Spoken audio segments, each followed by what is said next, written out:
Welcome to our very first Community Connect educational webinar. My name is Debbie Lee, and I'm the business manager at Navian Hawaii. And before we get started, I just wanted to give you a little introduction on Navian Hawaii. So some of you may know us as Hospice Hawaii. We're one of the very first hospice providers in the state, and for 40 years, Hospice Hawaii was our name. Recently, we added a new service called Integrated Care. As a community organization, we're always looking at different ways to support patients and their families within our community. A while ago, we identified a gap of patients who weren't seriously ill enough to qualify for hospice, yet were in desperate need of additional support.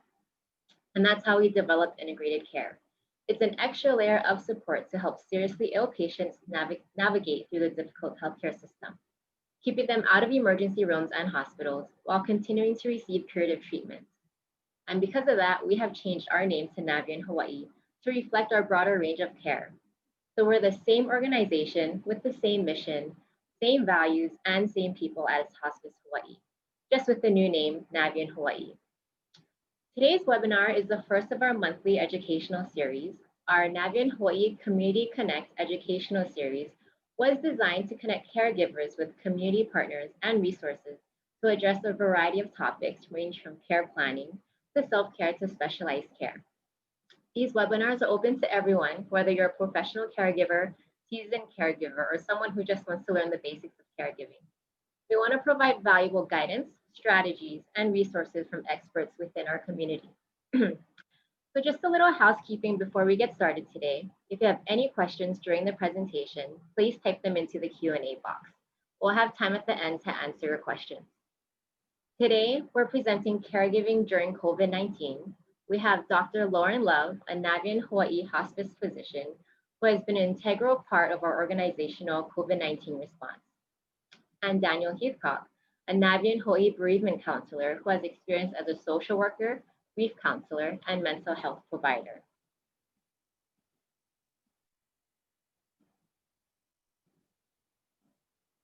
So Dr. Lawren and Daniel, you both can take it away. Sounds good. Thank you so much, Debbie, for that introduction. We're both very honored to be here today. Really excited to be able to present this to you all. And for those of us that are going to receive the recording later, we're glad to be able to share this information with you. Okay, so let's see if that worked to change slides. That doesn't, oh, there we go. Okay, so we already introduced us. Okay, so in order to have a full and in-depth discussion, we thought it was really important to go over just some definitions so that we're all on the same page as to what we're all talking about today. So let's go ahead and take some of these definitions here. When we are going to talk about a person requiring care, we are specifically mentioning somebody with perhaps a chronic health condition, a serious medical illness that does require support from a caregiver. Now, perhaps they are independent but need some level of support, or perhaps they're completely dependent on somebody else for support.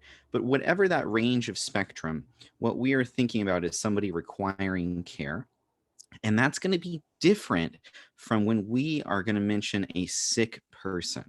I know that that may sound the same, but in our context, we are referring specifically to somebody that is thought to be infected with COVID. When we talk about a sick person, we are really talking about COVID. So I just want to start there so that we're all on the same page about how we're going to differentiate those. The other two things that we want to just bring up now are more concepts that we will use throughout, and you'll see our themes of what we're going to talk about. The first one is risk reduction. So in most of the situations we're going to talk about today, there is no way to totally eliminate our risk, right? So what risk reduction says is, what can we do to reduce it? Right? How can we make that probability smaller? How can we lower our chances of being at risk? And the same concept applies to harm reduction.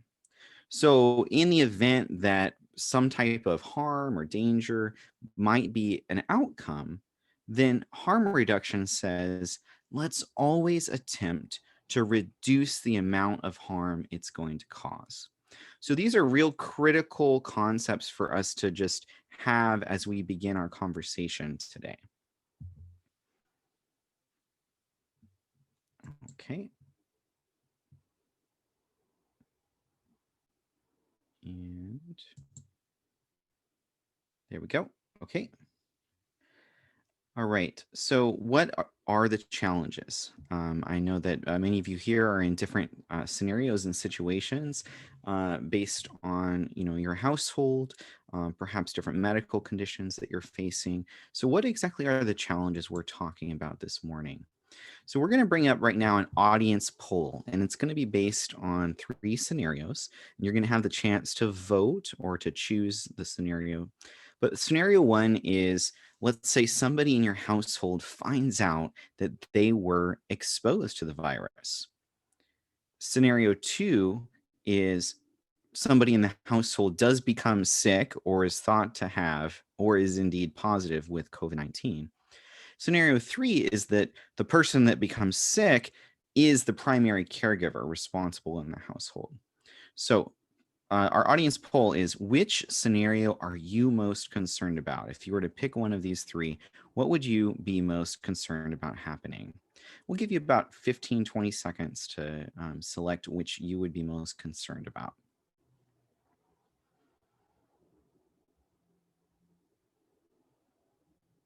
And Debbie, you can just let us know when the results have come in.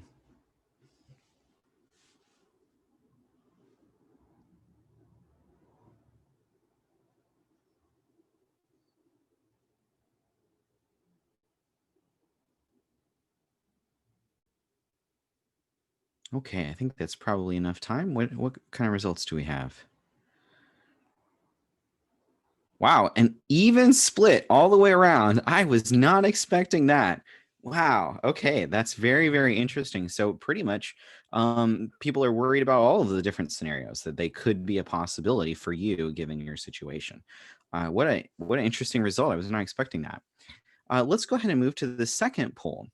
So the first poll is, what scenario are you concerned about the most, that you're most worried about? The second poll is, what do you think is most likely to occur? Maybe you're not as worried about it, but you think, okay, this is most likely to occur based on my situation, based on my household.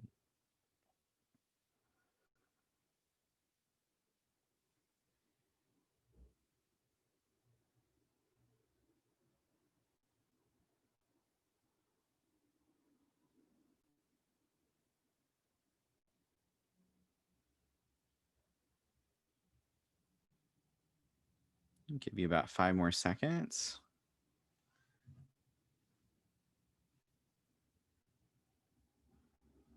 Okay, Debbie, what do we have for this one? Okay, so we had more results.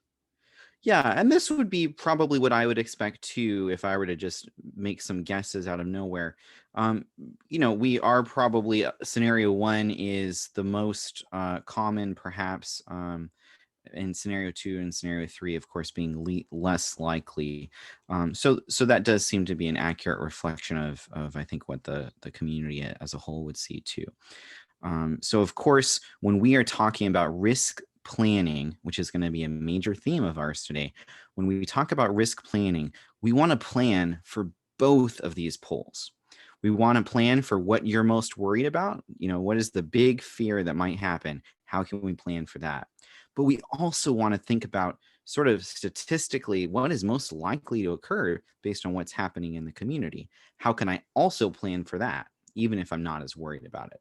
So that's just a real important concept for us to think about in our COVID response planning that we're going to do later today. So I'm trying to shift the slide to the next slide.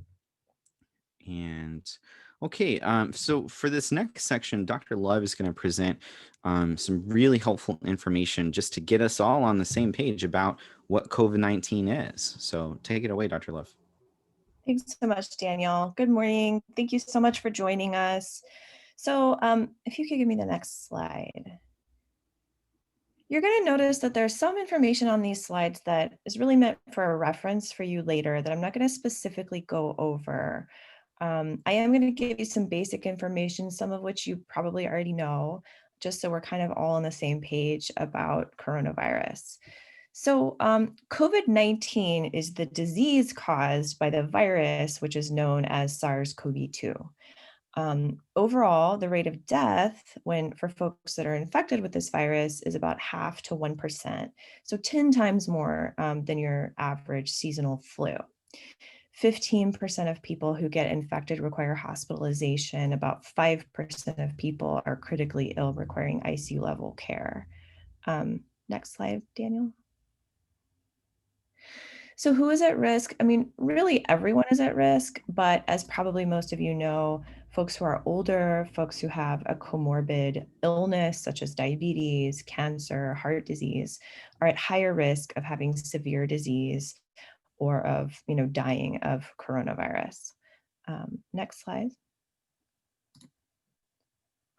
How does it spread? So I think this is important when we're talking about how to protect ourselves, how to reduce our risk, to really understand what's the most likely way that you're going to get this virus from someone else. So I think a really important concept is that asymptomatic or pre-symptomatic people contribute to about half of the spread. So you can't look at someone and decide whether or not they're contagious or dangerous to you. There's plenty of people that don't develop symptoms ever. And then the unfortunate thing about this infection is that you are contagious for several days before you develop symptoms, if you are going to develop symptoms. The spread is primarily person to person during close contact via inhalation of respiratory droplets. So the most likely way that you are going to get this infection is standing face to face with a contagious person and breathing in the respiratory droplets that they are breathing out. It's not that there's no other way to get this infection, but protecting against that most common mode of transmission is going to be the most effective way to reduce your risk. Cleaning of surfaces is important. We're going to talk about that later, but it shouldn't be the primary or only way that you're trying to protect yourself. Next slide. Dr. Love, can I ask a question about that? Because some folks ask me this, and it's about the idea of trust.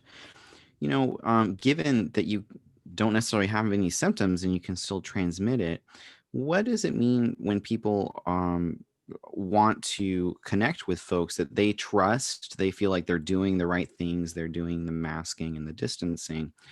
What does that mean for us in terms of how we can prevent the spread of COVID with that concept of trust? So I think that's a good question. I think people tend to let their guard down around people that they feel like they know, people that look healthy, people that they think are good people that are probably taking care of themselves and masking. But really, I feel that it's important to, keeping yourself safe is like a personal responsibility. And people are people, people are fallible, people are going to sometimes not wear a mask or even with the best of intentions become exposed to coronavirus. So the safest thing to do is to always protect yourself, even around people that you love, that you trust, even around medical professionals. I mean, we're all fallible human beings, so I think it would be unwise to not protect yourself around people that you think are probably taking precautions. Yeah, thanks for that question. So a word about testing. None of our medical tests are perfect. Coronavirus testing is imperfect, depending on when you obtain the test, how the test is obtained. You can get false negatives, meaning you really are infected, but your test says you're not. So just a word of caution: don't totally let go of all of your precautions just because someone has had a negative test. If they're sick, if they're coughing, if they're having a fever with a negative test, I would still distance. I would still wear a mask. I would still wash my hands. Just know that a test is not everything. It's not perfect. Next slide. Okay. So I do want to spend some time talking about vaccines. I think it's really important, and I know there's some hesitancy in the community and fear surrounding the vaccines, which I think is reasonable, and I understand it. So there's two vaccines currently approved via this emergency use authorization by the FDA. The Pfizer BioNTech and the Moderna vaccines are both mRNA vaccines. They both require 2 injections.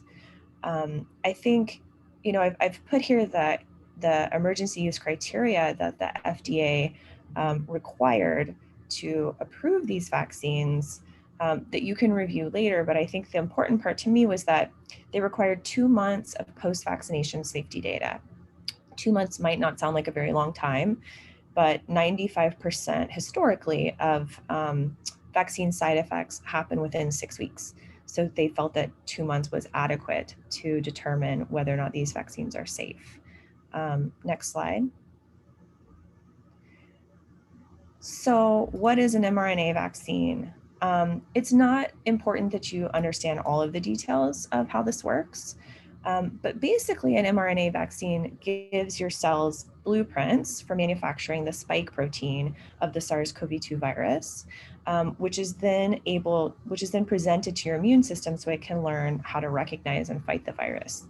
The mRNA never enters the nucleus of our cells, never interacts with our DNA. It's rapidly broken down. There's no risk of developing COVID-19 from the vaccine. And I think it's important to note that immunity from the vaccine may be longer lasting and more robust than natural immunity. We don't know yet, but that is often the case for vaccines versus natural immunity. Next slide, please. So, what do we know about these vaccines? Between the two vaccines, there were 77,000 people enrolled in trials, and that is a lot of people. So over the time period studied, we know that the vaccines are safe. There were very few serious side effects. Most of the side effects were local swelling, and those aren't really side effects that's expected. That's your immune response to the vaccine. And over the time period studied, they are effective at preventing symptomatic COVID-19. But there are some things we don't know. How long will that protection last? Those studies are still ongoing. Could there be side effects of the vaccine that we don't know about yet? And the honest answer is yes. I think it's important to have an honest conversation about the vaccines.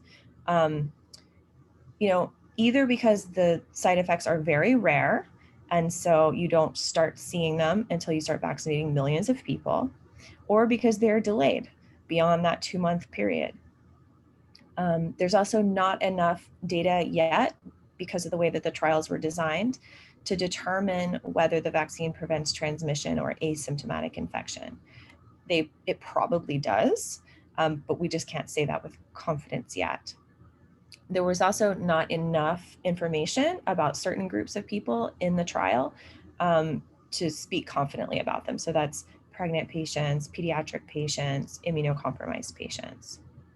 Immunocompromised and pregnant patients are still recommended to get the vaccine, but it's good to have a conversation with your doctor about the pros and cons of getting the vaccine, especially if you're one of those populations where there wasn't a lot of data about you.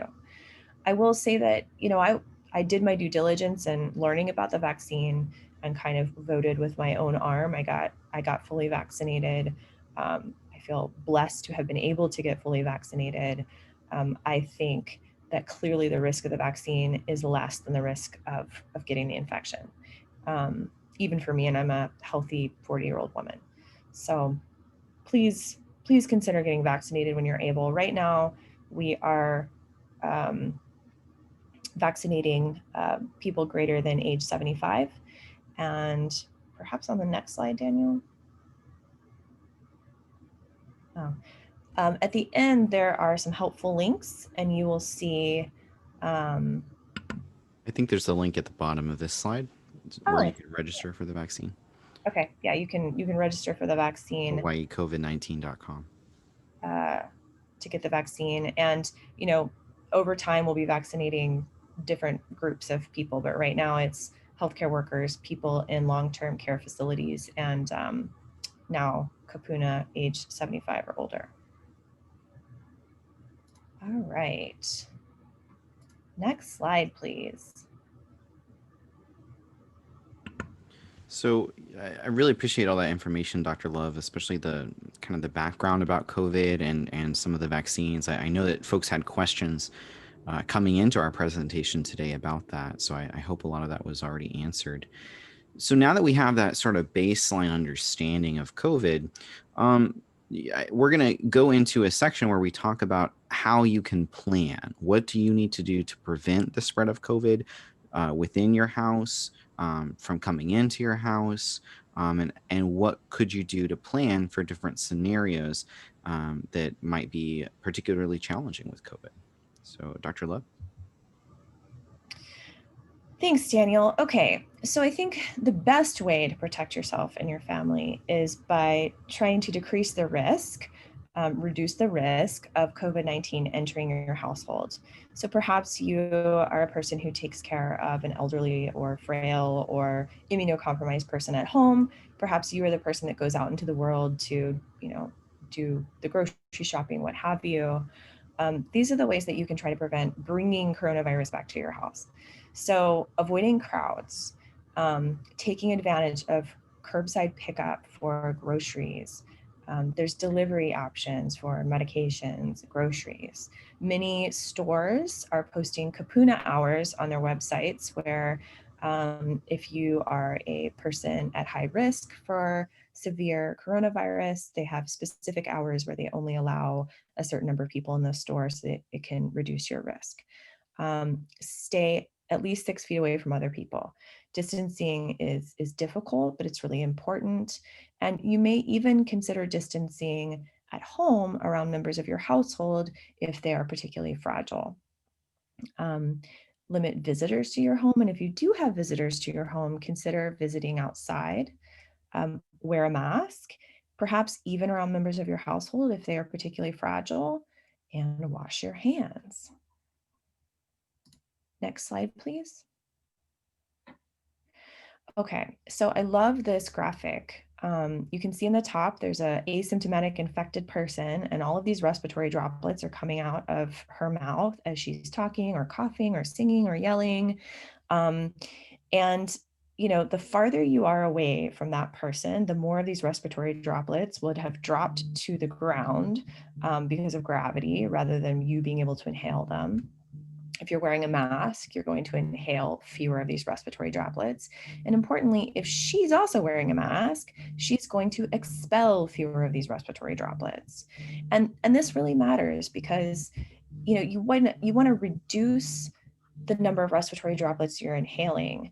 And it doesn't have to be 0 for that reduction to matter. So you may not inhale enough to get the disease at all. And also the amount of virus that you're exposed to is related to how severe your disease will be. So even if you do get sick, if you get fewer respiratory droplets, your disease may be less severe. So that's that harm reduction that we're talking about. Next slide, please. So a word about masking. I mean, these are the basics, distancing and masking. And I see a lot of people wearing masks improperly. So it's got to cover the nose. And if it's constantly falling down and having to be readjusted, then it doesn't fit properly. And it's worth it to get masks that fit properly, that are adjustable, that you can really fit snugly around your nose and your face. It's important to note that masks with valves are not good for source control. So, it's a valve that filters when you breathe in. It does not filter when you breathe out. So it's not preventing your respiratory droplets from leaving your mouth. So it's much better to not wear masks with valves. Next slide, please. Okay, so you may do everything that you can do to prevent coronavirus from entering your household, and it may still enter your household. There is no possibility, unless you are willing to live in a bubble, of bringing your risk to 0. So I'm going to talk about ways that you can prevent the spread of COVID-19 within your household. And I'm going to keep coming back to these basic infection control interventions that you see on this slide. So maximizing the ventilation of the space. which opening windows, opening screen doors, turning on fans, getting the air moving. If you have an HVAC system, turning it on, the filtration will help to decrease the respiratory droplets in the air. Distance as much as possible from anyone who's under quarantine or in isolation, and minimize close contact time. It matters how long you're in close contact with someone. The longer you're in close contact with someone, the more you're at risk. So this is about minimizing risk. Mask everyone who can tolerate it during close contact. There's going to be people who can't tolerate it. Maybe they have lung disease. Maybe they have confusion. They won't keep a mask on their face. But if it's an option, then mask everyone. Wear gloves when you may have contact with bodily fluids. Disinfect high touch surfaces every day. So that's like doorknobs, the handle of the refrigerator, light switches, and frequently wash your hands. Next slide, please. Dr. Love, I'm going to ask you a question here. We've been talking a lot about risk reduction, right? And acknowledging that probably nobody's going to be able to do every single thing on these slides. And that's going to be really hard to do. And even if you did, probably the risk still wouldn't be zero. So if you were to pick maybe just one top thing that you just really encourage everybody to do, what is sort of the main thing people should really focus on in terms of these infection control interventions? One or two things. I would say distancing and masking. Distancing and masking. Those are the two things in your home, in the world, that will protect you the most. Thank you. Third, I would say be in areas with good ventilation. Outside, windows open. Okay. Next slide for me. I am trying. It is. Okay. Oh, there we go. Okay. Okay, so a word about quarantine and isolation. So just definitions. Quarantine is separating someone who's been in contact with a COVID-19 positive person from other people. Isolation is what we call it when we're separating infected people from people who are not infected. That physical separation is even more important for isolation than it is for quarantine, but the same principles apply to both situations. Could you go back to the previous slide?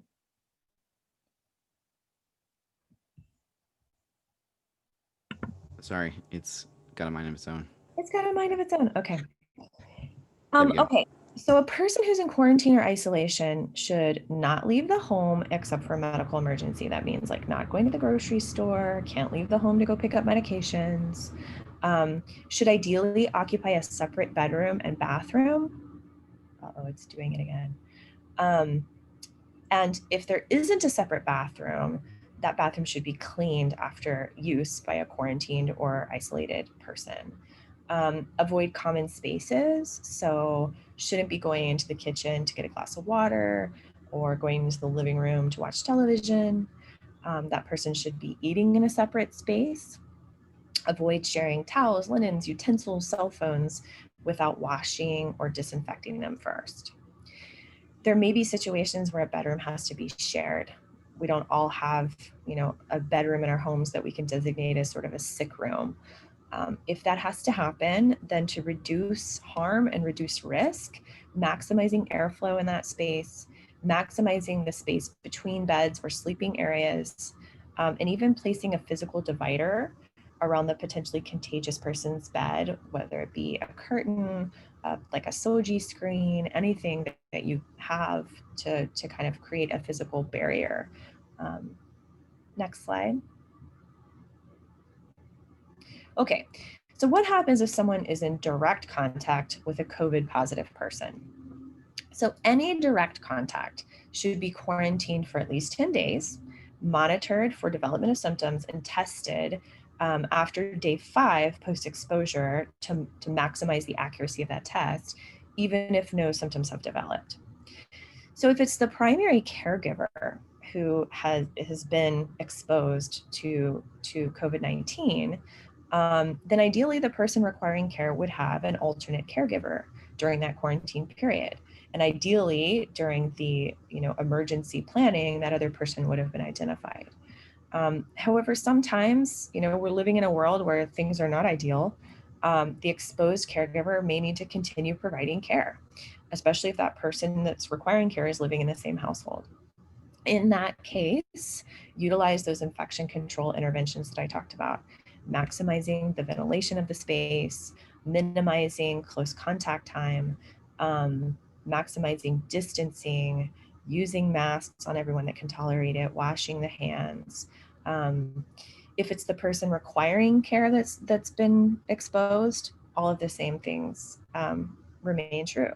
It is possible, although not ideal, for a caregiver who's been exposed to coronavirus to care for a person. And in fact, it's even possible for a caregiver who has tested positive for coronavirus to care for a person without passing it. We have had examples of that occur on our hospice team. So we know it is possible, even though it is far from ideal. Next slide, please.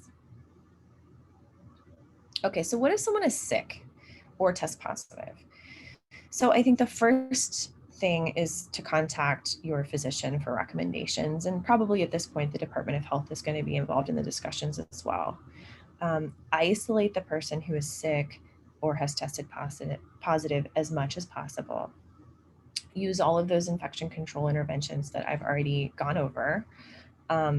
Put a mask on the sick person if you're within 6 feet of them, back to that source control to limit the number of respiratory droplets that are coming out of their mouth.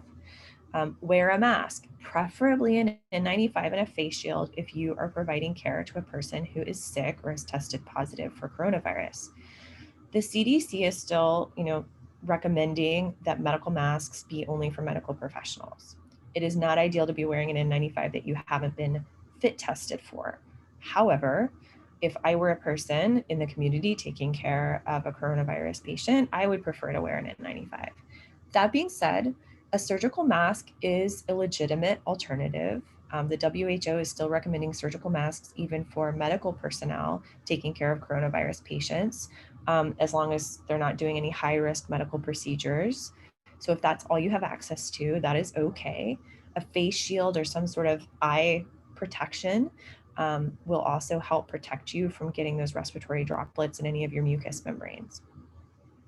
Now, the other thing about this is anyone else in the household is now a direct contact, which means they have to quarantine, which means no one else in the household can leave for any other reason except a medical emergency. That means no one else in the household can go out and get groceries or medications.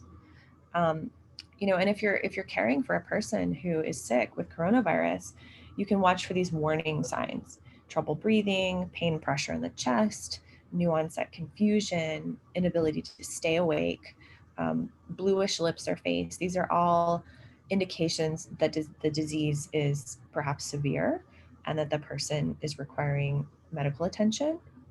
So if it's part of their plan of care or in line with their goals, this would be an indication to call for an ambulance, and to definitely let the ambulance know that this person is a coronavirus patient.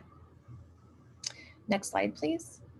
And Dr. Love, I just want to emphasize that number one on your plan there is just so important to really involve your healthcare team, your physician, the Department of Health, because it can be hard to remember steps 2 through 7 and to really get all of those. But once you get your healthcare team activated around this, they'll be able to continue to walk you through this and give you personalized help based on your situation. Yeah, absolutely. All of these situations are going to be really unique. And so getting someone to help troubleshoot, is critical. Okay, so what if it's a primary caregiver who gets sick or tests positive? Again, we've had some experience with this. In an ideal situation, that sick caregiver would be isolated, and the person requiring care would have an alternate caregiver either within the home or at another location. And this should ideally have been decided upon in advance when you did your emergency planning. However, it may happen that a sick person has to continue giving care if they are able. In that case, all the same suggestions apply, except now, the source control is directed at the caregiver. So the caregiver wears, a surgical mask or a cloth mask, and the mask and face shield on the person requiring care becomes important to protect them. The state does have some options for folks that cannot quarantine or isolate safely at home. And you can call this 1-800 number. They have, I think, some free hotel rooms for people who need to go and isolate or quarantine. However, there's no guarantee there will be availability, and it's much better to plan in advance. Next slide, please. All right, so Daniel is going to talk about kind of specifically what kind of planning you can do in advance to help you deal with these situations. Yeah, so I think that it's really important to consider the kinds of things that you need to do, given all of that information Dr. Love just shared with us about the kinds of ways to navigate through those different scenarios. You can see that there are some complex things to think about and consider. It's always best to consider this ahead of time. So some of the questions, and this is not a complete list, this is just some suggestions that we had. Have you thought about some of your wishes regarding healthcare? If you were to get COVID, what would you want to have happen? We call this advanced care planning. You may be familiar with the idea of an advanced healthcare directive. Those are very important documents to fill out, and for everybody in the household, really everybody should have an advanced healthcare directive. So that's very important to do, especially regarding medical situations like COVID. Um, what word, what were you, what is your plan for if somebody in the household gets sick?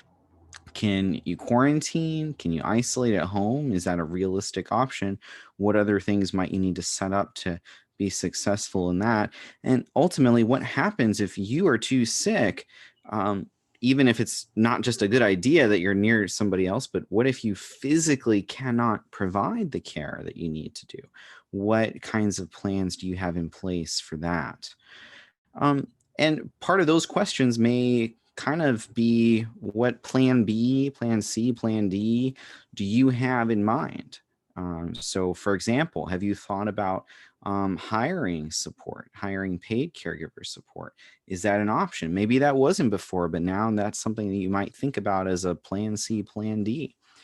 Same thing with different personal care homes or facilities that you might have not ever considered before.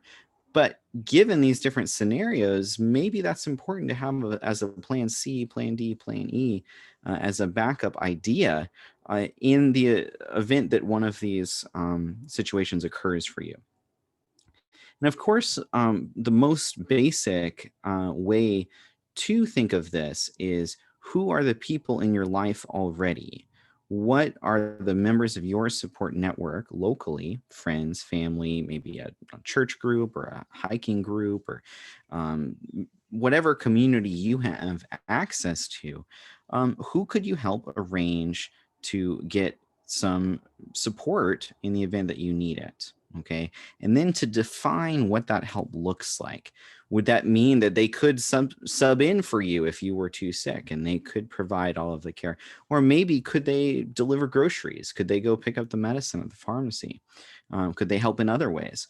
So it's important to know ahead of time who is in your support network and what their abilities to provide help look like.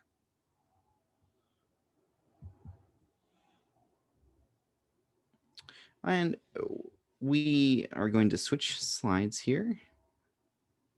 Okay, here we go. The next part is kind of what would you just do in the event of any emergency? What would you do if it was a hurricane? I grew up in California and we had earthquakes. And so we had earthquake drills, we had earthquake kits, there were earthquake plans that we made. And it was all written out and it was pre-planned ahead of time. So we knew in the event of different scenarios what we were going to do. So the same question occurs here, except we are in a disaster right now. We're in a pandemic. So the time to plan is now. So having at least a 30-day supply of medications. just like you would for a hurricane? What about food and water, just like you would for a hurricane? What would you do if you had to have your groceries delivered or you had to get a neighbor to help you? Who is on that emergency contact list, and is it written out? So I encourage you to physically write it out on a piece of paper. I remember those old days when we had pieces of paper with phone numbers written out instead of on our cell phone.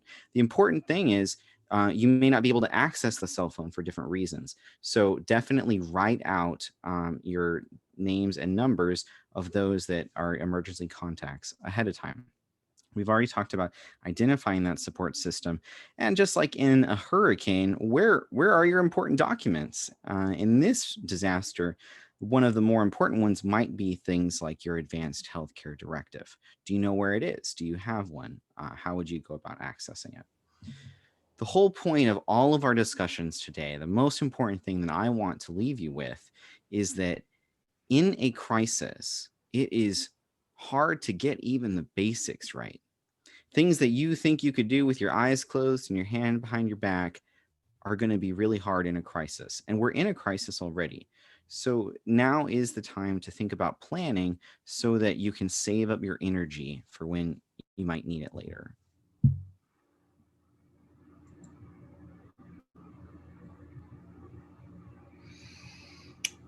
Thanks so much, Daniel. So the next thing Daniel is going to discuss is kind of how to try to maintain your mental health and wellness during all of this, because what the normal day-to-day activities of our lives now require sort of like NASA level risk assessments. And it's stressful, and it takes these like every decision just takes more of a toll than it used to. So this mental health and wellness is really important. Yeah, thanks, Dr. Love. There's a lot of stress happening right now. And I think I'm going to actually forward a little bit to a different slide about stress. So this is some of the reasons, maybe not all of them, but this is some of the reasons you might be stressed out right now. This is directly from the CDC's website, and they acknowledge that, a pandemic does bring about very specific stress conditions. So you may notice some of these. I won't read through the list, but you may notice some of these stressors. So I want to just validate you that if you're feeling stressed out right now, that makes sense, because on top of the different roles that you may be responsible for within your household, you're also navigating the challenges of a pandemic. So I just want to validate that first. Now we're going to go back a little bit. Okay. So we've been talking a lot about masks. I don't know if you've noticed. So I always like to go back to this analogy when I'm talking to folks who are providing care. And you've probably heard it before.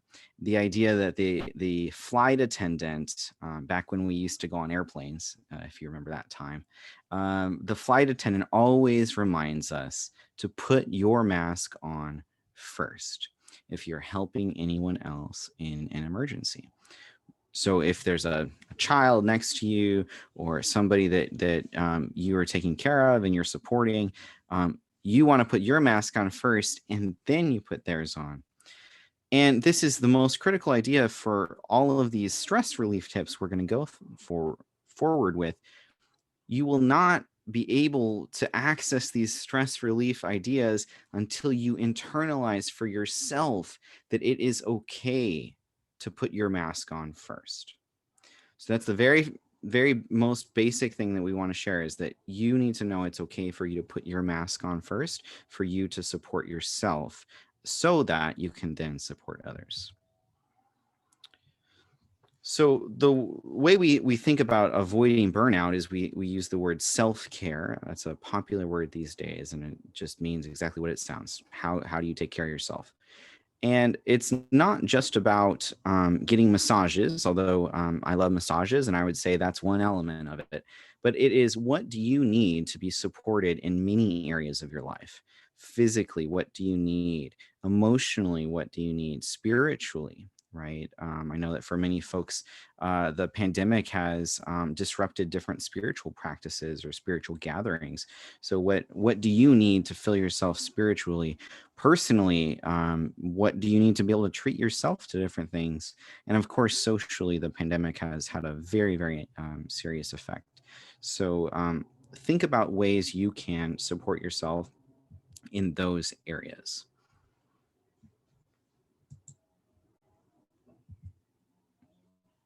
Okay, I really like this picture here of the baby Honu chilling out on the sand. Just looks so comfortable. Kind of I wish that was me right now. And so I just want you to think about that picture of that baby Honu. I just want you to look at that picture and say, I want to be that baby Honu. And I want to find that rest, that rejuvenation. I want to have a little mini break and be able to access rest and rejuvenation.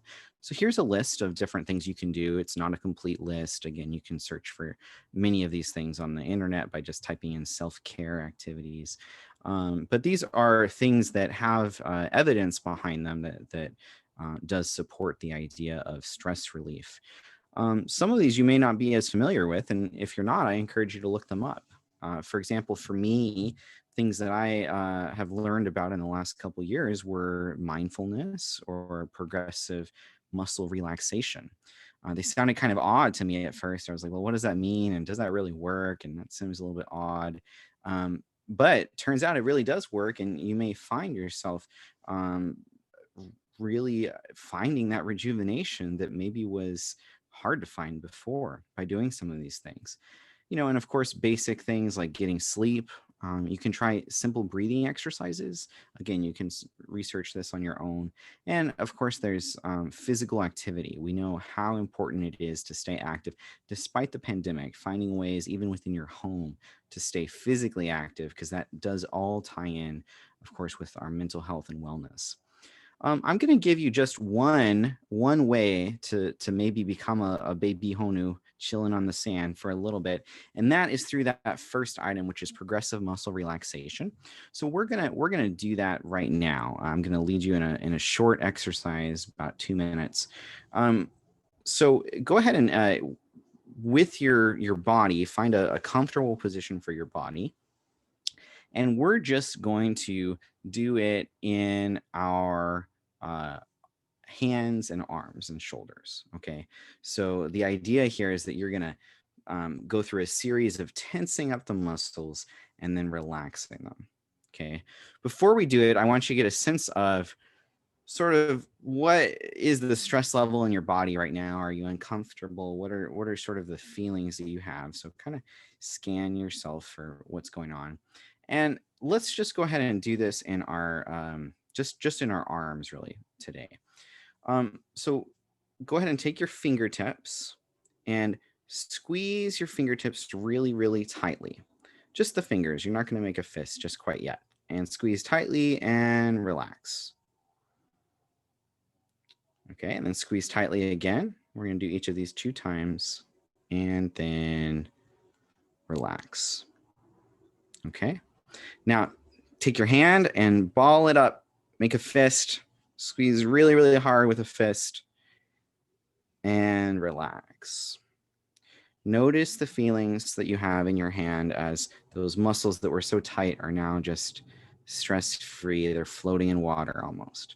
Let's do that one again. Ball it up into a fist and relax.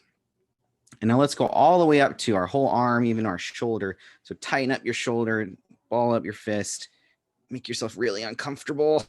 Yeah, Dr. Love, you're doing it just right. That looks good. Okay, and then relax. Okay, yep. And then just feel how relaxed you are when you're not tensed up again. Okay, let's do that one more time. Yeah, get really tight and relax. Okay, and then just feel how you're just floating in a pool. All those muscles, you can identify every single one from your shoulder blades to your elbows to your fingertips are now just relaxed. So that was it. Now tell me, how do you feel? Does, maybe your upper half feels just a little bit calmer right now. Maybe you notice different things were happening for you. This is a very simple exercise you can do even if you're having trouble sleeping. You can do it in the bed. You can do it head to toe, from your toes all the way up to your eyes. And this is a very simple way to access that baby Honu. So you can look up more. Different people will lead you in different exercises online on YouTube. Another important consideration for your mental health and mental wellness when we're talking specifically about a pandemic is to limit your media intake. I don't know if you've ever been just on your phone and just you're constantly scrolling through Facebook or Instagram or whatever social media you use, and you find that your 2 minutes turned into 2 hours.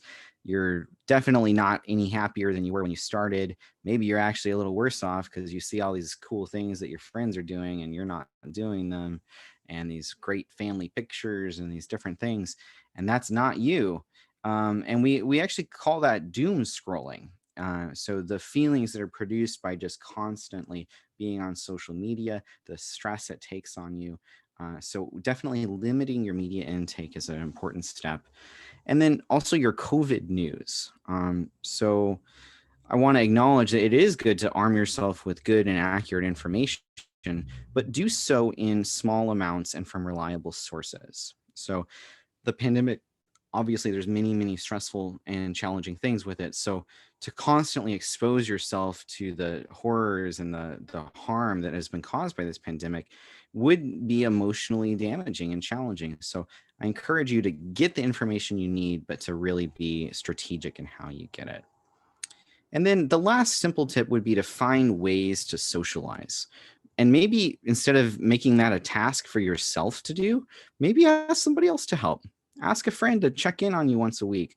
Do a phone call. Hey, can you call me every Saturday? I just need someone to check in on me. Try a Zoom party if you've never done that. It is better than you think if you've never done it. Of course, it's not the same as a real party. It's not the same as gathering with your friends that you know, but it is better than nothing at all. And I do encourage you to try that. And the most important tip that I want to leave you with today, if you didn't hear anything else from all these other tips and you weren't into the muscle relaxation and the baby Honu stuff, the most important thing I want to leave you with today is be gentle with yourself. This is a very complicated time, very unpredictable, very challenging. So the chances are that your role of caregiver might have amplified your sense of self-judgment. So basically, you might just be harder on yourself. Try altering course and try practicing self-compassion instead. And there's a great website, selfcompassion.org. And the simple definition of self-compassion is, with self-compassion, we give ourselves the same kindness and care we'd give to a good friend.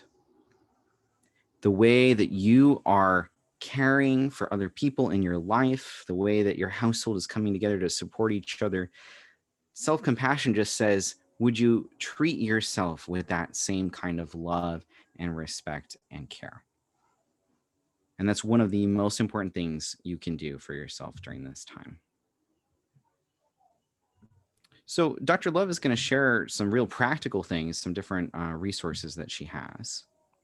So I've just tried to collect some useful websites, phone numbers for more information or support during the pandemic. I'm just going to point out a few, but take a look at this because there's good information here. Queens has a coronavirus hotline. You can call it whether or not you're a Queens patient, and I believe it's a nurse that answers the phone, and they have information. What should I do? I got exposed to coronavirus, or where should I go to get tested? Stuff like that. There's really great information at the hawaiicovid19.com about testing, about registering for the vaccination. There's information here about who to call if you need help hiring a caregiver, where you can go to order PPE like masks, eye protection. So there's some support too if you're having like financial difficulties because of the pandemic. So take a look here. And I believe that that is the end of our presentation. All right, so just if folks have questions, please enter it into the Q&A. So we actually Debbie, just I'll let you take back one- control now. Yeah. So we have 1 minute left. If there's any questions, please type them into the Q&A box. If there's no questions, it's thank you, Dr. Love and Daniel, for sharing these tips. So this is the next webinar we have coming up next month. It's going to be Medicare 101. It'll be on Wednesday, February 18th at 10 a.m. You can register on our website. If you have any questions, feel free to email us at education@navianhawaii.org. And I will also send out a copy of these slides for all you guys. We actually do have one question that we will answer very quick. I know it's 11 o'clock. This question is for you, Dr. Love. What kind of side effects have resulted from the vaccine? So there have been some issues with allergic reactions. So folks that have had anaphylaxis, which is severe life-threatening allergy, are being recommended to be monitored longer after the vaccination than everyone else that's getting 15 minutes of monitoring. There's been non-statistically significant but notable cases of Bell's palsy, which is a mostly temporary weakness of one side of the face. So when I say non-statistically significant, there were a few more cases in the vaccinated group, but it wasn't enough to be clear that it was related to the vaccination because it was still kind of in line with the normal percentage of people that normally get that disease anyway. So it's unclear if it's related to the vaccine or not. Everything else that I'm aware of was things like fever, body aches, local swelling and pain at the injection site, which isn't really a side effect. It's the desired outcome of your immune system reacting to the vaccine. There's some good information on the CDC's website about the vaccine and the different side effects that have been seen, but really remarkably little in the way of side effects. So Dr. Love, she also wants to know if she should be bringing her EpiPen with her. I'm guessing for the vaccine. Yeah, so if you're a person who carries an EpiPen, then you are a person that, would have this somewhat increased risk of having an allergic reaction to the vaccine. I don't know if you have an allergist that prescribed the EpiPen, but it's certainly a conversation that I would have with them. If you have one, or with your primary care doctor, like what's the best way to prevent having an allergic reaction? And yes, I would bring your EpiPen.